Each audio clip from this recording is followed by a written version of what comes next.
Welcome to Casting Actors Cast, the podcast that gives actors real-world tools, inspiration, and the insider's edge when it comes to working professionally. I'm your host, Jeffrey Dreisbach. I'm a casting director, author, teacher, and I like to think of myself as an actor advocate. And today, we're cracking open the world of television script analysis. Specifically, sitcoms, and how you can mentally adapt your performances for different genres. Like, we're going to cover procedurals, comedies, and dramas. So it's not just sitcoms. We're going to cover the whole arena of television script analysis on this episode of Casting Actors Cast. Casting Actors Cast, what a show! With Jeffrey Dreisbach, we're ready to go. From agents to gigs, learn what you like. Tune in every week, we're bringing you back. We're going to kick off the show right after this. Well, hello and welcome to today's episode of Casting Actors Cast. I'm casting partner Jeffrey Dreisbach with the McCorkle Casting Group in New York. How are you? I hope you're having a good day. I'm having a really good day, and I think this is a really fun subject for us to be covering today because I get this question quite often in terms of preparation. When you have a television opportunity, let's say you're up for a role, whether it's a day player or a guest star, there are all kinds of questions that come into play in terms of your preparation. And script analysis is the first step in terms of your preparation. So whether you're reading sides for a quirky single cam comedy or a tightly wound cop drama, your preparation needs to match the rhythm, the tone, and expectations of the show. So today we want you to sharpen your instincts and we're going to get to work. But first, this is that moment of the conversation where I get to say thank you for tuning in to Casting Actors Cast. I'm going to simply invite you to take a look at the website, Casting Actors Cast, all one word. You're going to find all kinds of cool information. There's my new book that's out called Booked It. There's also a course that's available, and it's all about auditioning. It's right there on the landing page. Also, there's a form that says dive into the talent pool. If you do that, that's going to open up some additional freebies for you. One is a book on doing voiceover work. You'll also see a video called Casting Secrets, What They Don't Tell You. And so that's just my way of giving back to the community of actors that have been with me for so long. This is episode 375. Oh my gosh. I can't believe it. A weekly episode. I haven't missed a beat in over 6.5 years and still going strong. And that brings me to my final point. If you wouldn't mind, please leave me a like. Please leave me a thumbs up. Please review the show, especially on iTunes. That makes a huge difference in terms of the audience.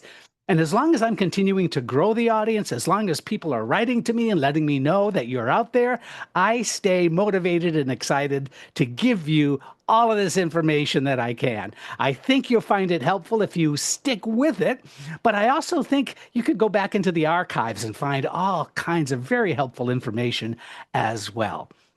So thank you for that. And I also want to just give my shout out to my good friends at Actors Connection, actorsconnection.com/New York. Thank you so much. All right, let's talk about this.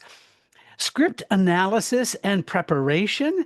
When it comes to various genres of film and television, we're going to stick with television scripted material because I think that there's value in that. And also there's some uniqueness that applies to television material that you won't find in other kinds of material that you might be auditioning for or that you might be cast in.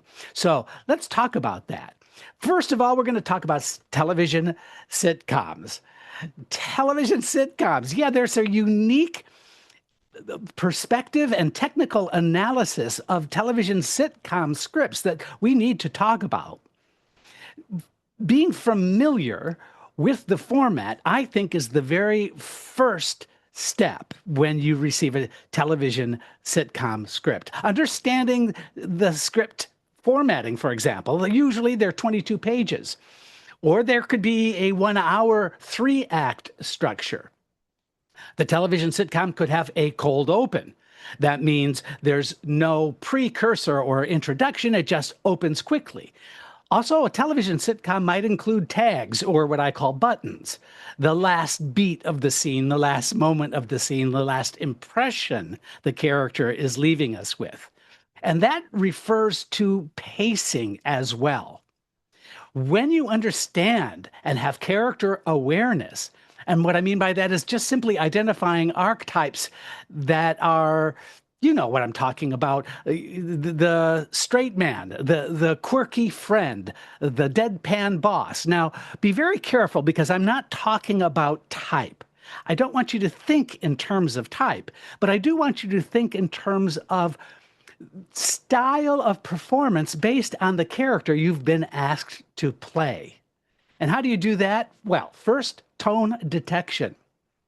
So my suggestion is to read your script aloud, out loud, and highlight the rhythm, the sarcasm, the irony, or the absurdism of that particular script. Sitcoms, they thrive on rhythm and timing. And so understanding and embracing the writer's intention with the rhythm and timing of a sitcom makes just good sense, especially in those initial stages. My tip is that you don't just sit down, open up a sitcom script, put your feet up, and kind of just read through it. No, no, no, no, no, no, not a good idea. What I think is so much more useful is to get up on your feet, say it out loud. Do it several times. In that way, you're going to really start keying in on the rhythm, the style, and the timing of that particular story that's being told. Now, when you feel comfortable enough with that process, then it's important, I think, to look at what I call laugh line targeting. That's simply a way of saying, find where the laugh is. Where does the laugh land in the script? Whether it's every other line, sometimes you'll find that in some sitcoms, but mark the setup and the punchline. Know the difference between the setup and a punchline. It's often about building to the joke, not just hitting the joke. So being very clear about the setup and being very clear about the punchline is just a good structural analysis of that sitcom. Moving on from there, I think pacing and economy are two words that are cornerstones of good sitcom performance. In other words, every line matters. Sitcom dialogue is very efficient. It's very purposeful. It's really trimmed for both humor and pacing, speed. Be aware of that as you're working on the material. Now we need to spend a word about the physicality that's on the page. You know, blocking pretty much is minimal in scripts. You won't see a lot of blocking information on a sitcom script, whether it's physicality through the character or it's actually entering and exiting. That is usually done in the rehearsal period. That kind of business is not necessarily scripted. So it's important to create a physical, what I call a physical beat map. That's based on the intention and tone of your character. A physical beat map are the quirky timing moments that your character can bring into the work that is unique to who you are and also serves the writing to its absolute fullest. But there is also, I think, mental and performance preparation that we need to talk about. Like I said, rehearse with energy. Sitcoms require full momentum. So if you are able to read it at full speed and full volume right out of the gate, you're going to develop the right feel for that story being told. Another tip for actors is to be able to commit to choices quickly. This is not the kind of script analysis that you probably might recall in acting classes. This is not breaking down moment-to-moment stuff necessarily, because television moves fast. So if you show up to auditions or sets with solid, playable, flexible choices, you're going to be a favorite on that set. So it's about making committed choices, but being flexible at the same time.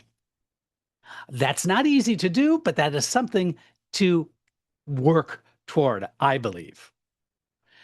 Now, when it comes to conflict in sitcoms, it's valuable to play the conflict lightly. Even conflict in sitcoms has to be done playfully. So that means avoid over dramatizing the stakes that are meant to be humorous.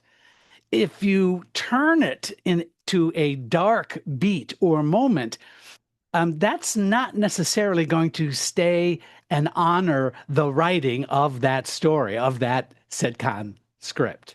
So be careful about that. Oftentimes, those things are discussed in advance, but in terms of out of the gate preparation, those conflicts are still meant to have a humorous, light edge to them, especially what I consider the put down humor, where you're making fun of somebody else. You've got to treat it a little more gingerly, a little more lightly. After all, it's meant to be funny, it's not meant to be hurtful. Be careful about that in some of those sitcom scripts, and you're going to be in a much better place. So, I guess what I'm saying is if you understand the show's voice, the way to do that, I think, is to watch a few episodes, and then you'll feel the writing rhythm and comedy style, because every show has its own comedic fingerprint. Now, when we're talking about sitcoms, I suggest that you become familiar with what I call the laugh track effect. You see, for multi-camera shows, and that's typical for situation comedies with a studio audience, for multi-camera shows, allow for space after the punchline, even if no one is laughing. Because usually the laugh track is something that is added and sweetened, so to speak, in post-production. So even though the studio audience might, give you a little bit of a laugh, there's certainly, and I know you've heard this, sometimes it's not well done. Those laugh tracks are sort of overstating that humor sometimes. But it's important to be aware of those punchline beat moments that are taking place. You can structure that out for yourself. But here's a tip.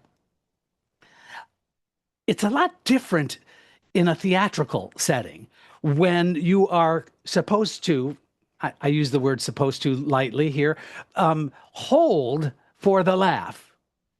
In other words, there's this kind of implied assumption in theater terms that when you deliver a punchline, there's sort of a freeze moment where you let the audience take over. The audience, which is actually another cast member, in my opinion, in theater, they need to participate in that moment when they're laughing. And then, of course, you pick it up from there. It's so much different in television sitcoms. What I mean is you hold for the laugh, but you don't freeze. You still move through the emotional place that character is in, even when the punchline is delivered. You can do something physical. You can do something in terms of, your face might make a different sort of impression. You can build on the laugh by reacting to what you just said, for example. So those are just some ways in which you need the forward momentum to keep going. You don't freeze in a television sitcom laugh line. All right. What I call genre shifts is really adapting for TV procedurals, dramas, and other kinds of comedies. These are mental shifts by genre, and we're going to talk about that right after this. Welcome back. When we're talking about the different genres of other television shows and the scripted material that you might get for those shows, those mental shifts by genre are very, very useful for actors. Let's first talk about procedurals. Procedurals are, I'll just give you some examples: Law and Order, NCIS, Chicago PD. Here's the thing. Procedurals really value precision over personality. Okay, somebody write that down. That was really good. Precision over personality. It's a matter of simply delivering lines clearly and directly. Because these scripts, those procedurals, rely on plot advancement and a professional tone. And so it's less about character, although you're still a character. I don't want to diminish that. But it, more often than not, is pushing the story, telling the story, rather than telling the story from an unusual or interesting character. I don't want to diminish the value. It's just a style choice that many of these procedurals have. So if you are able to play status and structure, that simply means that you know your role in the hierarchy. For example, if you're a detective, if you're a witness, if you're an expert, if you can adapt your performance accordingly, you're going to be in a much better shape. Now, I'm also saying that this is not about typecasting, the rough cop with a heart of gold, blah, blah, blah. That's not what I'm talking about. I am talking about, again, I'm going to use that word, hierarchy, where your character fits in the telling of the story, not necessarily fits in the world of the character you are playing. I hope that makes sense. I think the other key factor here is minimalism. Minimalism is key. Let the script and the situation carry the weight. That's what I am hopeful that you understand about this. Now, I know I'm trying to, it's difficult, I guess. The challenge is that there are a lot of gray areas here. So I understand that there might be different approaches that might be helpful for that particular show. Fantastic. Have at it. But I am giving you what I think is, although specific information, it's important not to necessarily etch this stuff in stone. For example, when it sounds like a generality, but it's really true that underplaying in a procedural can be much more powerful than emotionality. It is emotional, but that's a decision the writers have written in that we feel and carry the emotional burden of a particular scene.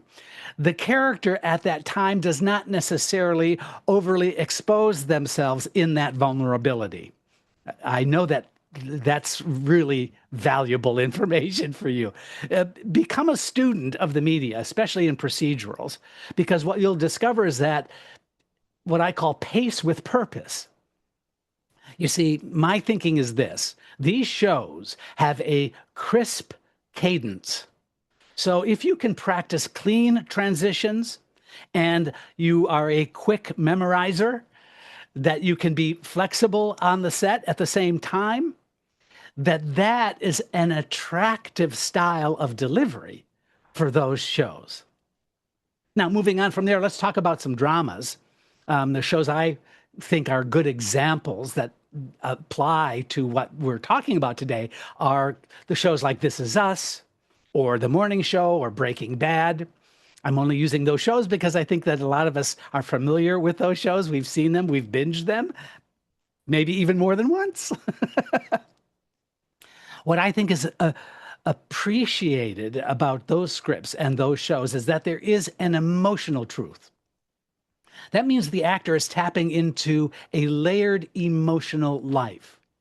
The stakes, oftentimes in these shows, are internal, and they absolutely require emotional depth. That's why actors seem to have a really fun time doing these kinds of shows. Not that the other shows aren't rewarding, but there is that different energy, that emotional roller coaster that characters are on in those shows that make it very, very compelling.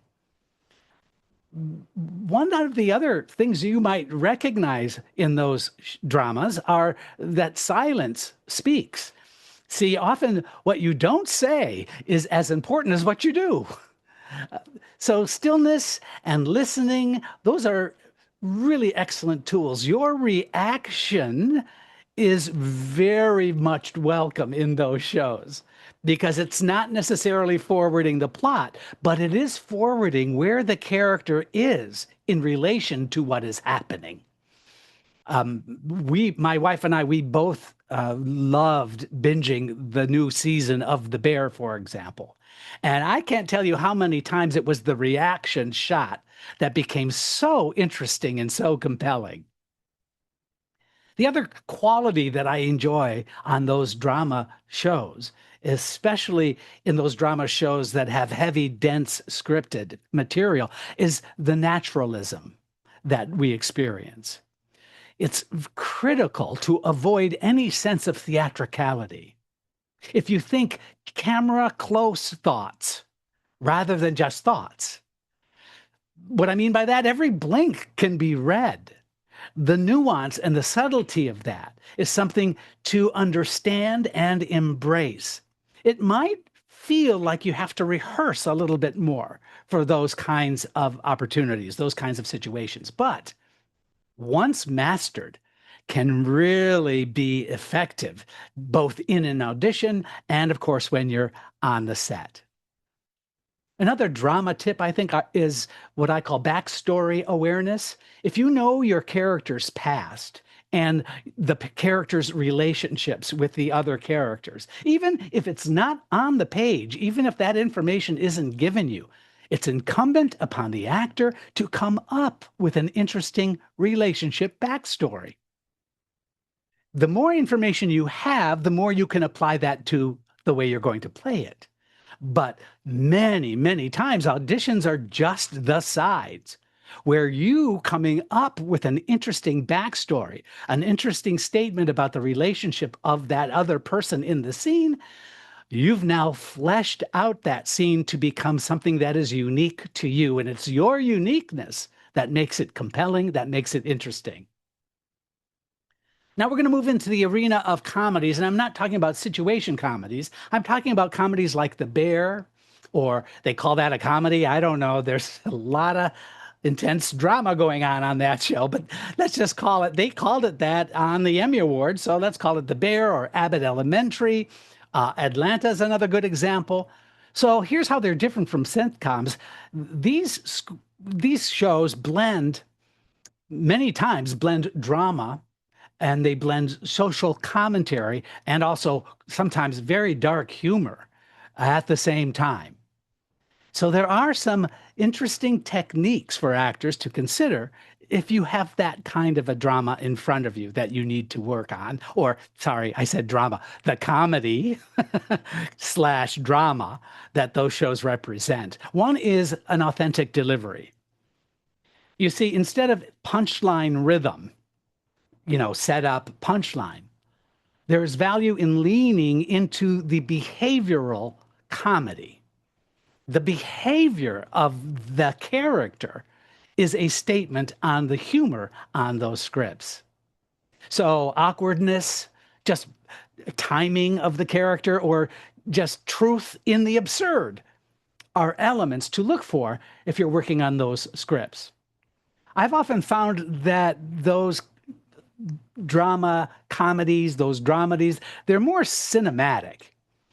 I think it's valuable to think single camera realism with your gestures and your reactions. They're often very grounded and very, very subtle.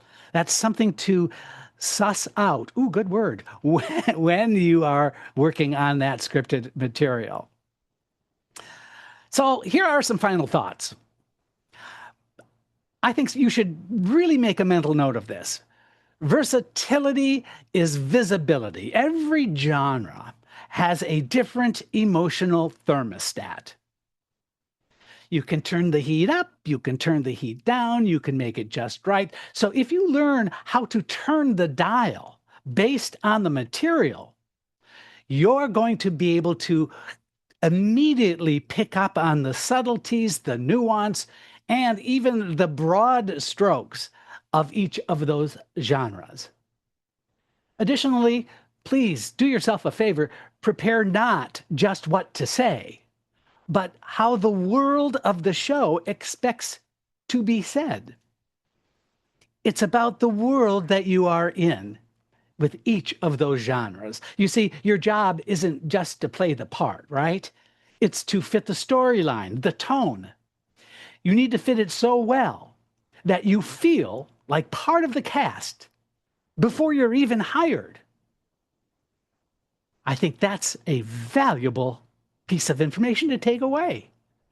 Thank you so very much for listening today. I hope you got a lot out of this. Please feel free to leave a like, a share. You can reach me via email, castingactorscast@gmail.com. I'm Jeffrey Dreisbach. You've been watching and listening to Casting Actors Cast. Thanks so much. It's been great having you in our talent pool today. Your support means the world to us, so please consider sharing, liking, and reviewing this episode wherever you jump in. I'm Megan Grace Martinez. Thanks. From monologues to scripts.